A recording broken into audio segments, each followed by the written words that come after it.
ભગવાન જગન્નાથની રથયાત્રાનો ભવ્ય કાર્યક્રમ 27 જૂન 2025ના રોજ ઓડિશાના પુરીમાં શરૂ થયો હતો. હજારો ભક્તોએ જય જગન્નાથ અને હરિબોલના નારા વચ્ચે ભગવાન જગન્નાથ, દેવી સુભદ્રા અને ભગવાન બલભદ્રના રથને શ્રી ગુંડીચા મંદિર તરફ ખેંચ્યા હતા. આ સમય દરમિયાન ભીડને કારણે લગભગ 600 શ્રદ્ધાળુઓ ઘાયલ થયા હતા.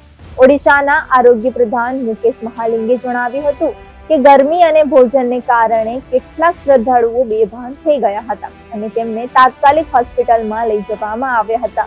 પુરીમાં 12મી સદીના પ્રખ્યાત જગન્નાથ મંદિરથી શરૂ થતી આ યાત્રા 2.6 કિલોમીટર દૂર શ્રી ગુંડીચા મંદિર સુધી જાય છે. શુક્રવારે સવારે પહંડી વિધિ પછી, જેમાં ભગવાન જગન્નાથ, દેવી સુભદ્રા અને ભગવાન બલભદ્રની લાકડાની મૂર્તિઓને મંદિરની રથમાં લઈ જવામાં આવે છે.